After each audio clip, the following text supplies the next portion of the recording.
Your car is floating. That's the good news. The bad news is that the doors no longer open. The water outside is pressing them shut with 600 pounds of force, about 270 kilos, and you have roughly 60 seconds before this thing goes under. 60 seconds. And most people spend them on the phone, telling a 911 dispatcher exactly where they're about to drown. Welcome to the worst possible place to be. Why it sucks to be trapped in a sinking car. Let's set the scene. 2 minutes ago you were driving. Nothing dramatic. A wet road, a dark night, a bridge with a rail that turned out to be more of a suggestion. Maybe you swerved for a deer. Maybe the GPS said turn right and you trusted it more than your own eyes. However it happened, there was a lurch, a moment of horrible, weightless silence, and then a slab of water against the windshield, like the world's biggest car wash. And now here you are. Engine ticking, wipers still going, radio still playing, floating in a pond, a river, a canal, it doesn't matter which. They all end the same way, which is down. And before you tell yourself this only happens to people who drive off cliffs in action movies, no.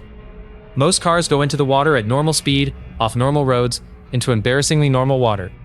Drainage canals, retention ponds, the river that runs beside the highway you take every day.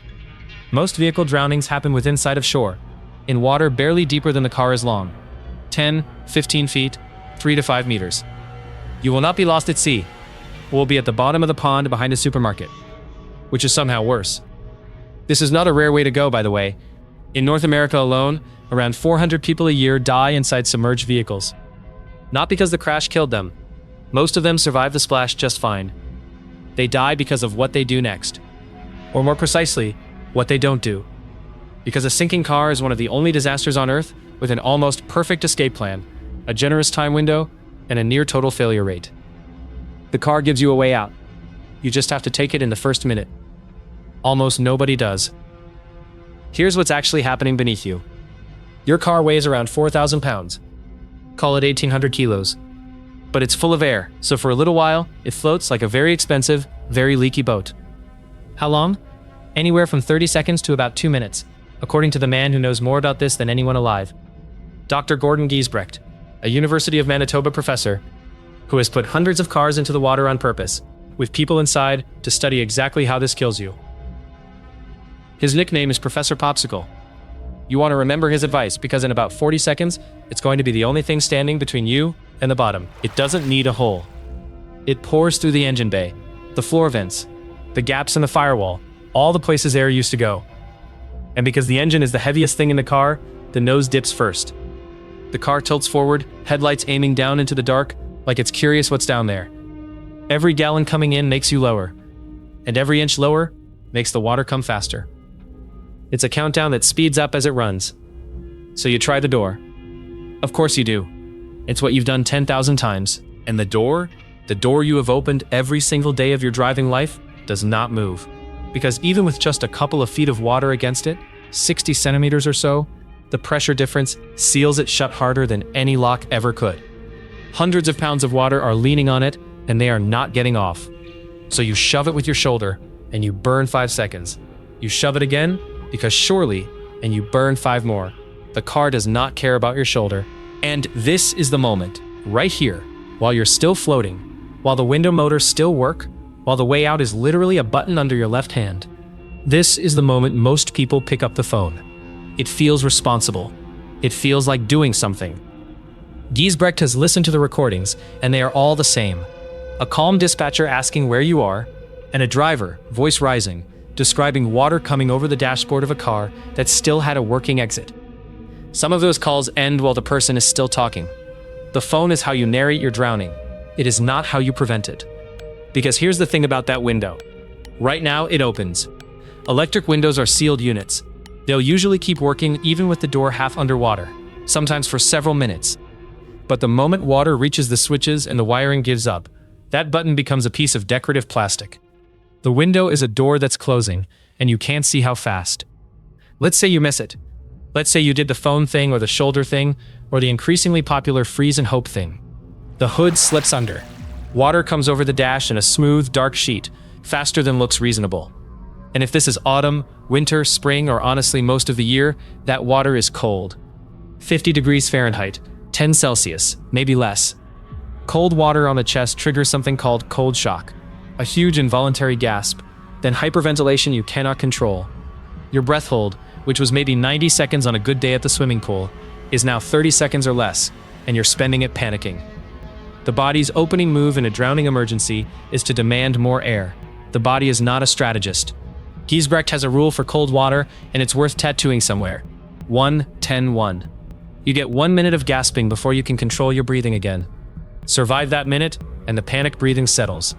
Then you get about 10 minutes of meaningful movement before the cold shuts your hands and arms down, and swimming stops being something you can do. Then roughly 1 hour before hypothermia actually finishes you. People think cold water kills in seconds. It doesn't. It takes your breath in the first minute, your muscles in the first 10, and your life over an hour. Which means almost everyone who dies in cold water dies of drowning, not cold, because they lost the first minute. The clock that matters is the shortest one. Now, the car slides under properly. Nose down at 45 degrees, and the light goes. Not dim, gone. Even in a clear lake, 3 meters down, 10 feet, stirred up sediment turns the water into cold coffee. Inside the cabin, there's still air, up by the rear window, and you climb toward it as the car sinks, which sounds smart and works right up until it doesn't.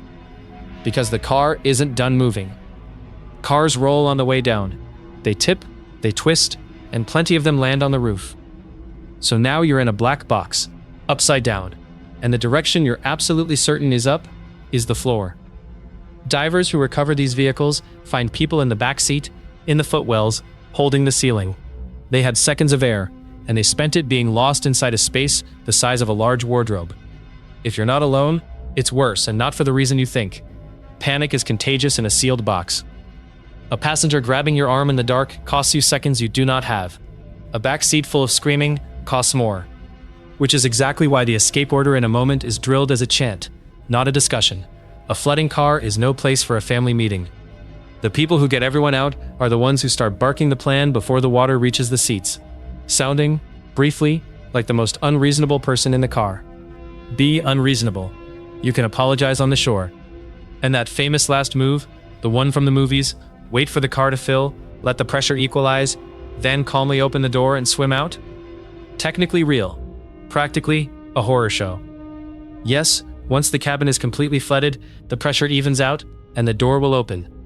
But completely flooded means you, in the dark, upside down, holding a lungful of air you got by gasping through cold shock, waiting patiently while the water closes over your face, and then executing a calm, precise exit.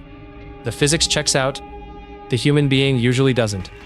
At the bottom, 10, 15 feet down, 3, 4, 5 meters, the car settles into the silt with a soft final crunch.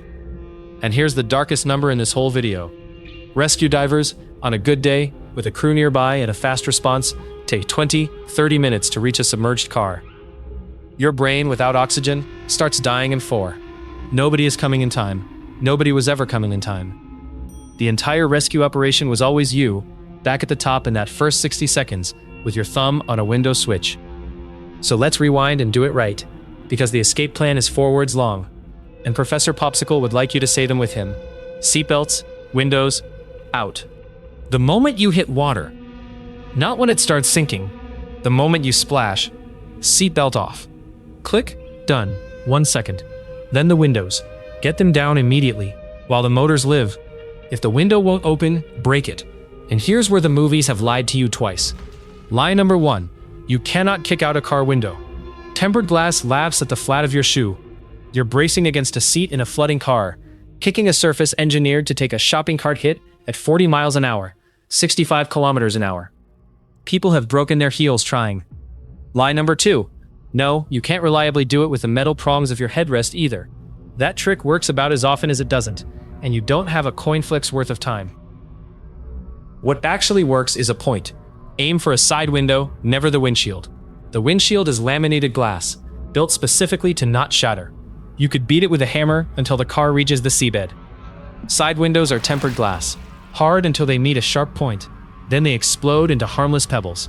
A spring-loaded center punch costs about $10, 8 pounds, weighs nothing, and turns that window into confetti with one press in the corner of the glass. Keep it on your keychain or clipped by your seat, not in the glove box, which will be underwater and on the wrong side of the car. One warning, Many newer cars now use laminated glass in the side windows too. There's a little label in the corner of the glass that says what you've got. Read it today in the driveway dry. That's homework, and unlike school, this one is actually life or death. Then out. Children first, oldest first. Older kids can help the little ones, and they all go out the window before you do. Climb through, push off the roof, follow the bubbles, because bubbles always know which way is up, even when you don't. And the phone? The phone stays in the car. You call 911 from the shore, dripping and alive, which is the only version of that call that has a happy ending. 60 seconds. Seatbelt window out. Kids first. You now know the whole trick. It fits on a sticky note. And the punchline? The car is fine.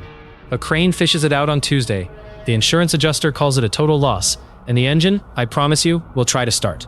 Cars survive this all the time. It's the drivers that keep failing the exam. The vehicle did its part. It floated a whole minute, patiently holding the exit open. It's not the car's fault you spent that minute on hold. So, your car is floating. That's the good news. And this time, you know it's the only news that matters.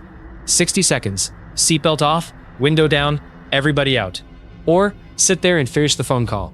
The dispatcher will be very sympathetic. The divers will be very professional. And the lake will be very, very patient. Do stick a favor. Because he does not learn. And next week he'll be somewhere even worse. Where's he going to end up?